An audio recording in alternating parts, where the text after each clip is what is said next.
오늘 본문 1절 보시게 되면은 하나님을 모시는 권능 있는 자들아 영광과 권능을 하나님께 돌려드리라 이렇게 말씀하고 있습니다. 여러분 여기서 하나님을 모시는 권능 있는 자들아 이렇게 대상이 지금 등장하고 있는데 원어를 보게 되면은 신의 아들들이 되겠습니다. 그러니 하나님의 보좌 앞에서 하나님을 섬기고 있는 그러한 영적인 존재들을 가리키고 있습니다. 그래서 시인은 하나님을 모시는 권능이 있는 자들아 이렇게 말씀하고 있는데, 그러면 천상에서 하나님을 섬기는 그러한 영적인 존재들, 그 신의 아들들만이 하나님께 영광과 그리고 권능을 올려드려야 될까요? 이런 생각 가질 수 있습니다. 그런데 그들에게만 극한되지는 않아요. 하나님의 자녀들인 우리들도 하나님께 영광과 그리고 권능을 올려드려야 합니다. 역대상 16장 28절에서 말씀이 이렇게 나옵니다. 여러 나라의 종족들아 영광과 권능을 여호와께 돌릴지어다. 여호와께 돌릴지어다. 여러분 여러 나라의 종족들이라게 되면 우리들도 다 포함되죠. 하나님의 형상으로 지음받은 모든 사람들이 되겠습니다. 그래서 우리도 하나님께 영광과 그리고 권능을 돌려드려야 된다는 것입니다. 2절 앞부분에서 시인은 하나님의 이름에 어울리는 영광을 하나님께 돌려드리라 이렇게 권하고 있습니다. 하나님의 이름에 어울리는 영광 과연 우리가 돌려드릴 수 있을까요? 이런 질문도 이어서 가지게 됩니다. 우리가 과연 하나님의 이름에 걸맞는, 하나님의 이름에 합당한 그러한 영광, 그러한 권능을 하나님께 올려드릴 수 있을까? 불가능하지요. 어렵습니다. 왜냐하면 하나님은 창조주이시고 우리는 피조물이기 때문에 우리가 그 하나님의 이름에 걸맞는, 어울리는 그런 영광을 우리가 충만하게 올려드릴 수는 없지요. 하지만 최선은 다할 수 있습니다. 우리가 최선을 다해가지고 하나님의 이름에 영광을 올려드리는 그러한 삶을 살아갈 수는 있지요. 그렇게 해야 되는 것이고요. 중요한 것은 그 노력이 거룩한 옷을 입고 주님 앞에 꿇어 엎드림으로 나타나야 한다는 것입니다. 그래서 2절 하반절 보게 되면은 거룩한 옷을 입고 주님 앞에 꿇어 엎드리라 이렇게 말씀하고 있습니다. 꿇어 엎드리다라는 이 단어의 의미는 예배라는 의미를 담고 있죠. 하나님께 예배드리다라는 의미가 꿇어 엎드리다라는 이 단어 속에 담겨져 있습니다. 그리고 거룩한 옷이라게 되면은 예수 믿는 사람들의 행실을 의미합니다. 이 부분에 대해서 예수님이 하신 말씀이 있어요. 마태복음 5장 16절에서 이같이 너의 빛이 사람 앞에 비치게 하여 그들로 너의 착한 행실을 보고 하늘에 계신 너의 아버지께 영광을 돌리게 하라. 예수님 하신 말씀인데 삶을 보겠다는 것이지요. 우리의 행실이 중요하다라는 것입니다. 이러한 우리의 믿음의 그 삶을 통해서 또 하나님께서 영광을 받으신다는 것이지요. 그러므로 예수 믿는 사람은 믿음의 삶으로 하나님께 꼭 영광을 돌려드려야 합니다.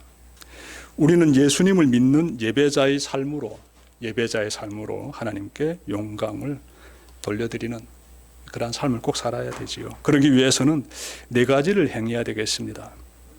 첫째로 예배의 목적이 분명해야 합니다. 예배의 목적. 예배의 목적은 무엇일까요? 우리가 예배를 드리는 그 이유가 되겠는데, 여러분 예배 드릴 때 예배를 통해서 나의 그 전부를 하나님께 드리려고 합니다. 이런 마음 가지고 계십니까? 나의 전부를. 로마서 12장 1절에서 사도 바울이 이렇게 말합니다. 그러므로 형제들아 내가 하나님의 모든 자비하심으로 너희를 권하노니 너희 몸을 하나님이 기뻐하시는 거룩한 산 제물로 드리라. 이는 너희가 드릴 영적 예배니라. 하나님께 드려야 된다라는 부분이 강조되고 있고, 그리고 무엇을 드려야 되나 봤더니 우리 몸을, 즉 우리의 삶을 드려야 된다라는 것이에요. 이것이 예배의 목적이 되겠습니다. 예능교회 담임 목사인 조건희 목사님이 쓰신 책이 있는데 제목이 예배혁명입니다. 여기에 기록된 이야기를 좀 나누고 싶은데요. 어떤 사람이 자기가 출석하는 교회에 초신자들을 대상으로 교회 출석 동기를 조사했습니다. 그들은 아직 거듭나지 못한 채 교회를 건성으로 다니는 그러한 부류였는데 조사해 보니까 결과가 이렇게 나왔습니다. 20대는 주로 교제를 위해서 교회로 나온다라고 하고요. 30대는 신령한 지식을 탐구하기 위해서 교회로 나온다고 합니다. 40대는 소속감을 갖기 위해서, 그리고 50대는 집사, 권사, 장로 이런 명예를 갖기 위해서, 그리고 60대는 글쎄 맞는지 모르겠는데 책에는 먹는 재미로 나온다라고 하고요. 70대는 자신의 사후 장례식을 대비하기 위해서 교회로 나온다라고 합니다. 조사 결과가 이렇게 나오고 있는데 어떤 부분이 강조되는가 하면 그들이 교회로 나오는 이유가 무엇인가를 얻기 위해서이다라는 것이에요. 하나님께 자신을 드리기 위해서라기보다는 무엇인가를 내가 원하는 것을 얻기 위해서 그들은 교회로 나오고 있습니다. 여러분 중에는 이런 마음을 가지고 교회로 나오는 분들 없으리라 생각이 듭니다. 여러분, 이러한 모습은요, 예배자의 바람직한 모습은 못 됩니다. 여러분 기억합시다. 예배의 목적은 저들처럼 그 어떤 유익을 얻기 위해서가 아니라 나와 동행하시고 지금 이 자리까지 인도하시는 그 하나님께 나의 전부를 드리기 위해서, 그래서 우리는 하나님께 나와 예배 드리는 것이지요. 잘 기억합시다. 예배의 목적은 하나님께 나의 전부를 드리는 것이다. 자, 둘째로 우리가 기억해야 하는 것은 예배를 갈망해야 합니다. 예배를 어떻게? 간절히 사모해야 된다라는 것이지요. 18세기 독일의 문학의 대가이자 철학가인 괴테가 쓴 책이 있는데 제목이 파우스트입니다. 근데 이 책 보게 되면은 인간이 가지고 있는 그 본성들에 대해서 막 이야기하는데 제가 보니까 크게 세 가지를 말하더라고요. 인간이 가지고 있는 본성 세 가지라게 되면은 인간이 대체로 이렇게 돈에 대한 그런 욕구를 가지고 있다라고 보고 있고요. 다음은 뭘까요? 명예에 대한 욕구를 가지고 있다. 명예요. 그리고 세 번째로 인간은 좀 오래오래 살고자 하는, 장수하려고 하는 그러한 욕구를 가지고 있다. 즉 건강을 언급하고 있습니다.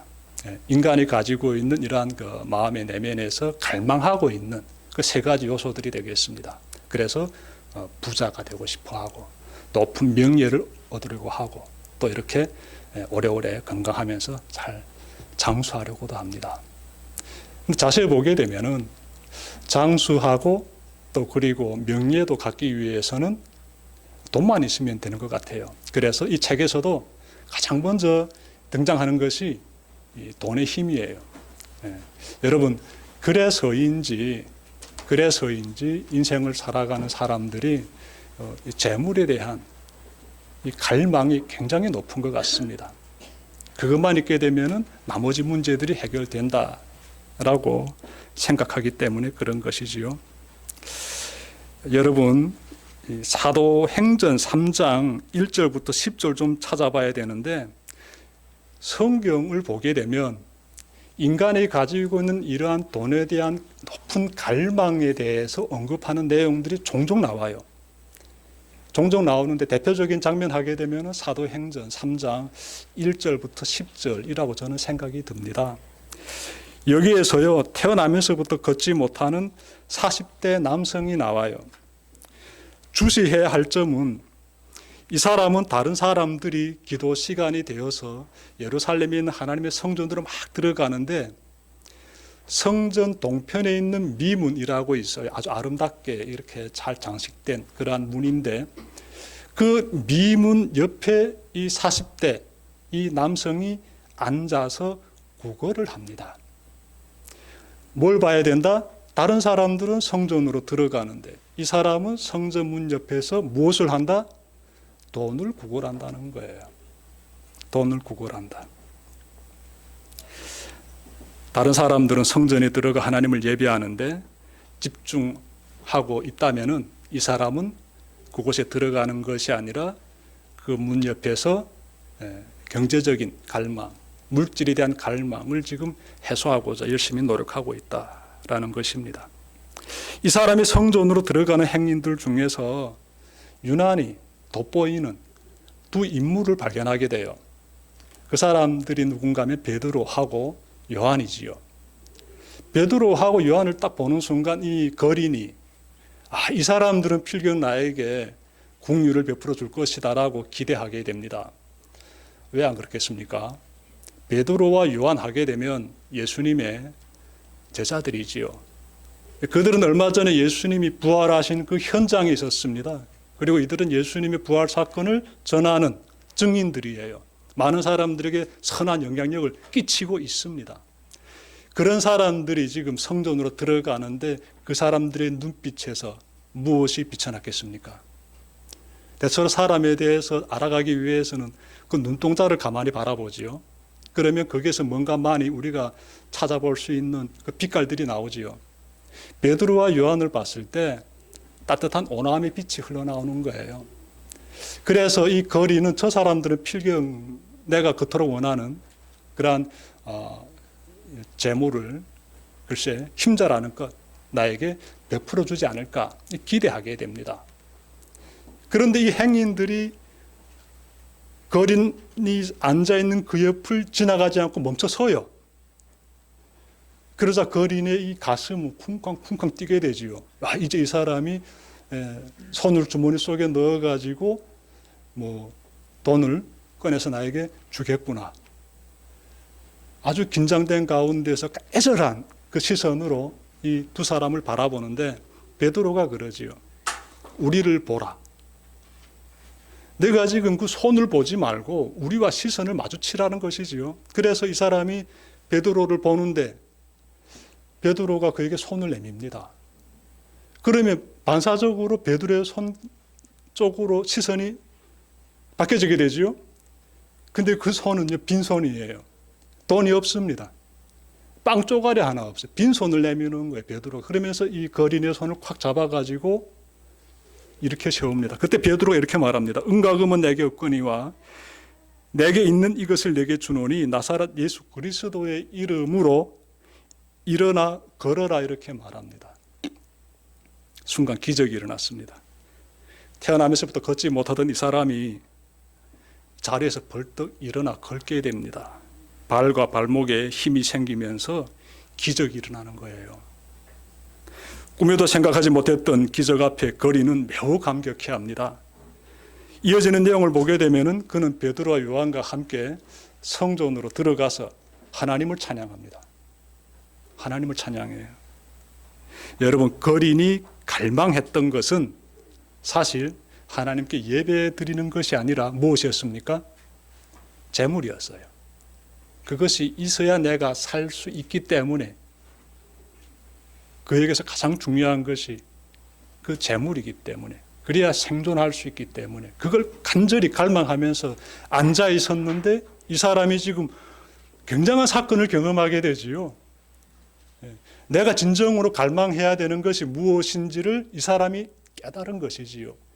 그래서 어디로 들어갑니까? 예배의 그 자리로 들어가는 거예요. 고침을 받아가지고 집으로 떼가는 것이 아니라 그 성전 안으로 들어가서 하나님께 찬양 올려드리죠. 그래서 우리는 그 거린의 모습을 보면서 우리가 하나님께 얼마나 간절한 그 갈망하는 마음을 표시해야 하는지 잘 우리가 깨달을 수가 있습니다. 이 사건은 현 시대를 살아가는 우리로 하여금 마땅히 무엇을 갈망해야 하는지를 가르쳐주는 그러한 사건이에요. 세상에서의 삶은 정말 고통의 늪처럼 우리에게 다가옵니다. 그래서 많은 사람들은 저 거린처럼 돈을 갈망하며 예배를 등집니다. 하나님은 거린을 예수님의 이름으로 일으켜 세우심으로써 인간이 갈망해야 할 삶은 돈이 아닌 예배임을 가르쳐주고 있습니다. 기억합시다, 여러분. 예배를 갈망하는 사람이 하나님의 이름에 무엇을? 영광을 돌려드릴 수 있다. 예배를 갈망하는 사람이 하나님의 이름의 영광을 돌려드릴 수 있다. 여러분의 삶이 이와 같길 바랍니다. 하나님의 이름의 영광을 돌려드리기 위해서 셋째로 예배의 초점을 하나님께 맞춰야 합니다. 초점. 19세기 미국 뉴욕의 한 교회에 있으신 일입니다. 헨리 워드 비처라는 유명한 설교자가 주일 설교를 하게 되자 그 교회는요 대대적으로 홍보했습니다. 다가오는 주일에는 헨리 워드 비처, 이 사람은 그 19세기 당시 굉장히 유명한 설교자였습니다. 그래서 이제 이 사람이 우리 교회 와가지고 주일에 설교한다라고 대대적으로 홍보했어요. 자, 그런데 이분이 갑자기 몸에 병이 생겨가지고 이 교회에 찾아올 수 없게 되었어요. 그래서 교회에게 나는 못 가니 대신 나의 동생이 그곳에 가서 설교를 하면 안 되겠는가 하고, 그래서 그 교회 측에서는 허락합니다. 자, 이 사람의 동생 이름이 나오는데 토마스 비처예요. 예. 이분도 설교자입니다. 그래서 그 다가오는 주일이 되자 이 사람이 그 교회를 찾게 돼요. 교회당 안에 사람들로서 가득 차게 됩니다. 유명한 목사님이 오셔서 설교하기 때문에 그 설교를 들으려고 많은 사람들이 그냥 교회당 터져라 할 정도로 찾아왔습니다. 예배 시작이 되는데 그 교회 담임 목사님이 강단에 탁 나오셔가지고 헨리 워드 비처 목사님은 사정이 있어서 오늘 참석 못했습니다. 대신 그분의 동생분이 오셔서 말씀을 전해드립니다. 라고 광고하는 거예요. 그러자 이 예배당 안이 술렁술렁 거리더니 몇 사람이 벌써 자리에서 일어서서 나가는 겁니다. 그때입니다. 그 동생분인 토마스 비처 목사님이요 강단에 나와가지고 이렇게 말했습니다. 들어보십시오. 저의 형님이 갑작스런 병환으로 오늘 이 예배에 못 오게 됨을 대신 사과드립니다. 그러나 오늘 저는 특별한 광고를 드리고 말씀을 증거할까 합니다. 지금 예배 중간에 일어나시고 있는 분들은 말고 혹시 또 헨리 워드 비처를 예배하기 위하여 오신 다른 분이 계시다면 지금 이 시간에 다 퇴장해 주시면 감사하겠습니다. 왜냐하면 우리는 오늘 헨리 워드 비처가 아닌 하나님을 예배하기 위하여 이 자리에 모였기 때문입니다. 네. 예배당 안은 다시 조용해지게 됩니다. 어슬렁어슬렁 거리던 사람들 자리에 앉게 되지요. 정신 번쩍 차리게 됩니다. 그날 예배 가운데 성령님의 큰 은혜가 임했다라고 합니다. 우리가 하나님을 예배하는 성도라면은요, 예배 시간에 마땅히 시선을 어디에 둬야 합니까? 유명한 목사라든지 그 어떤 다른 대상에게 두는 것이 아니라 사람에게 두지 말고 하나님께 둬야 한다는 것이에요. 여러분의 시선은 항상 하나님께로 향할 때, 그리할 때 하나님의 이름에 영광을 올려드리는 예배자가 될 수 있습니다. 넷째로 모든 영광을 하나님께 돌려드려야 합니다. 당연한 것 같지만 또한 굉장히 우리가 자칫 놓칠 수 있는 그러한 실수를 범할 수 있는 그러한 부분이 되겠습니다. 모든 영광을 하나님께 올려드려야 된다. 여러분, 인간은 한편으로 보게 되면요, 이 죄성을 가지고 있지요. 예. 인간이 가지고 있는 죄성이 무엇이겠습니까? 가장 치명적인 죄성 하게 되면 무엇일까요? 성경 보게 되면은 가장 앞부분에서 최초의 인류의 이야기가 나오는데 아담과 하와가 범했던 그 죄가 아니겠습니까? 하나님처럼 높아지려고 하는 것. 그것이 인간이 가장 먼저 우리에게 성경을 통해서 아담과 하와가 우리에게 보여주고 있는 죄성의 모습이지요. 높아지려고 하는 것. 높아지려고 하는 것. 나라는 존재가 다른 사람들보다 더 근사하고 멋있게 인정받으면서 높아지려고 하는 것. 이것이 당연한 것 같지만 성경에 비춰보게 되면은 죄의 아주 깊은 요소다. 라는 것이지요. 이런 마음을 가지게 되면은 하나님께 영광을 올려드리는 그런 삶을 살지 못합니다. 여러분, 사도행전 12장 사도행전 12장 20절부터 23절에서 중요한 한 사건 다루고 있습니다. 그때 당시 왕이었던 헤롯이 군중 앞에서 연설을 하게 되는데 꽤 잘했던 것 같아요. 군중들이 이 헤롯 왕의 그 연설을 들으면서 막 감동하는데 그들이 이렇게 말했다고 합니다. 이것은 신의 소리요 사람의 소리가 아니다 라면서 이 헤롯 왕의 연설을 들으면서 군중이 열광하는 거예요. 그러자 헤롯 왕이 군중들이 자신을 향해서 쏟아내는 이 모든 이러한 영광을 다 받아들입니다. 그때 하나님의 보내심을 받은 천사가 헤롯을 칩니다. 그래서 그가 죽게 되는데 유대 역사가인 요세푸스의 기록에 따르면 헤롯은 그날부터 복통으로 앓다가 닷새 만에 죽었다라고 해요. 하나님께서 치신 것이지요. 헤롯이 그때 연설 잘해가지고 군중으로부터 이런 격찬을 들었다라면은 그것을 하나님께로 영광 올려드렸으면 얼마나 좋았겠습니까? 그러면 그렇게 죽임을 당하는 불미스러운 사건이 일어나지도 않지요. 여러분, 우리는 하나님께 온전히 모든 영광을 올려드리고 있습니까? 우리의 삶에서 정말 우리가 열심히 땀 흘려서 거둔 이러한 업적들, 결과물들 잇따르게 되면은 그 모든 부분에 대하여서 하나님께 온전히 영광을 올려드리고 있습니까? 하나님 덕분입니다 라고 그렇게 고백하고 있습니까? 저는 지난 금요일에 우리 교우 한 분으로부터 이렇게 아주 감격스러운 그런 대화를 이렇게 나눴는데요. 이분이 저에게 이렇게 말했습니다. 하나님께서 그 추위 속에서도 저를 지켜주셔서 제가 감기도 한 번 걸리지 않고 맡겨진 또 일을 잘 수행하고 이렇게 무사히 이렇게 집으로 돌아오게 되었습니다 라고 말하는 거예요. 제가 진짜 그때 감동받았어요. 무슨 말인가 하면 이분이 강원도에 있는 해발 1000m 정도 되는 그 산 정상에서 1월 달에 굉장히 추웠지 않아요. 그 추위 가운데서 정말 열심히 일하면서 주일이면 또 교회 와서 예배드리고 강원도에서 이곳으로 말입니다. 그리고 또 가서 일하고 이러면서 살았는데 그래서 일을 잘 마쳤어요. 건강하게 일을 잘 수행했어요. 그러면 이 모든 것은 하나님 덕분입니다라고 고백하는 것이 사실은 쉽지 않습니다. 당연한 것 같지만 하나님을 믿지 않는 사람, 예전의 나의 삶의 상태에서 살펴본다면은 이런 고백은 솔직히 할 수가 없어요. 이렇게 말하게 되지요.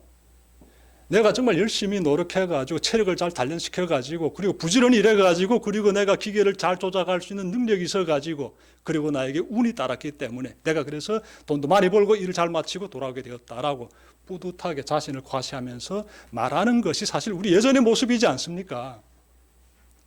근데 그 모습이 확 사라져버린 거예요. 하나님 덕분입니다 라고 딱 아주 짧게 한 문장으로 말하더라고요. 즉 뭉클했어요. 그 모습을 바라보시는 하나님도 미소를 지으셨다라고 저는 믿어 심치 않습니다. 말씀 마치려고 합니다. 여러분, 오늘은 예배는 주님께 영광을 돌려드리는 것이라는 주제로 말씀을 전해드렸어요. 이를 위해 여러분 우리 모두 하나님께 초점을 두고 하나님을 갈망하며 나의 삶의 모든 결과를 하나님께 올려드리며 나의 전 인격을 하나님께 드리는 예배자의 삶을 살아가는 그러한 여러분들이 새로운 아름다운 한 주가 되기를 주님의 이름으로 축원합니다. 기도드립시다.